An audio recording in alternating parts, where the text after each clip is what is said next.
Hello and welcome to Learning with Lulu. In this video we are going to do a very simple, very quick summary of chapter 15 in Frankenstein. So chapter 15, the creature is continuing to tell Victor his story, and simply put, it's nearing the end of summer. It's kind of getting to that point in that transition between summer and fall, and the creature comes across my interpretation is basically like a traveling bag. Not quite a suitcase, but like a bag that has some books in it. And the three books it has are The Sorrows of Werther, Plutarch's Lives, and Paradise Lost. Now, I have not read any of those, so I can't really tell you more about those, but I would suggest probably doing a very quick little Google search on just like a basic summary of those if you are going to be having to take a test, or if you're expected to know those for a class perhaps. I will say Paradise Lost is relating to Adam and Eve, and they're being cast out of Eden. So there's that. The creature, he then proceeds to read these books, and the chapter is largely him saying how he related to the books, and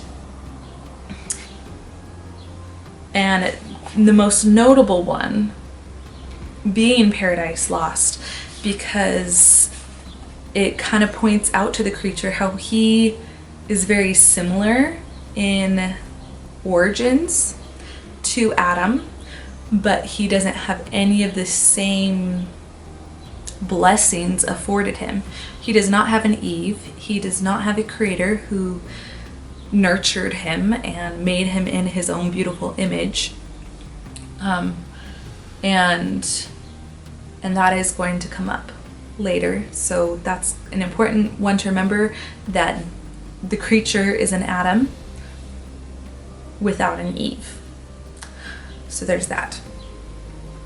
And we can kind of continue to see how Victor is a bit of a monster himself. He creates life and then gives it no sense of who or what it is. And those are questions that the creature even asks himself. The other big aspect of this chapter is the creature finally introduces himself to the cottagers.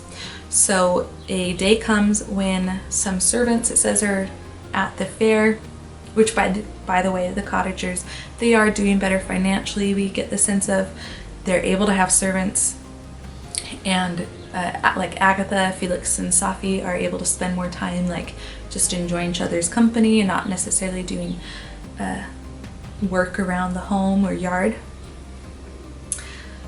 But anyway, servants are away at the fair.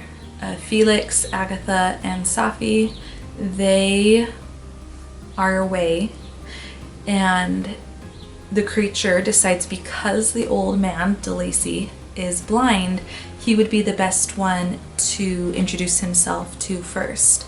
And so he goes in and they are having a kind conversation. In a very anonymous way, the creature explains to DeLacy that he is looking for friends who do not know him, but he fears are going to reject him because of his countenance. And DeLacy says, like, I'm happy to help you. And they're having this sweet human conversation. And by that I mean like the love and kindness of humanity. And then the three younger protectors, as the creature calls them, get home, and Agatha faints, Safi rushes out of the cottage, and Felix pulls the creature away from his father and strikes him with a stick. And he's about to hit him again, and the creature, our monster, he runs away.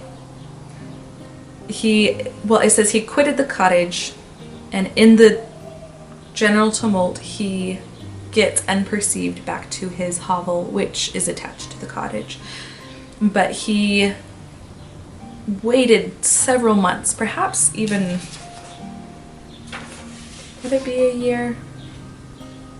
No, I think it's just several months, to introduce himself to these people. And he really had wanted it to be perfect and to have presented things well enough that they would be able to see past his deformity and see that he does have a kind heart and he does have a clever mind that's inclined towards goodness. And even despite all of his best efforts in preparing, he was still met with rejection, except from DeLacy, who was blind.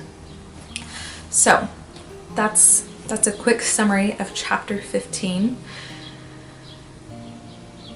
I hope this is helpful to you. I know many of you are using these summaries to kind of help you understand the chapters after you read them. So if you have any additional questions, just leave them down below and I'll do my best to get back to them in a timely manner. And I guess just thanks for watching. Make sure to subscribe, like, and share.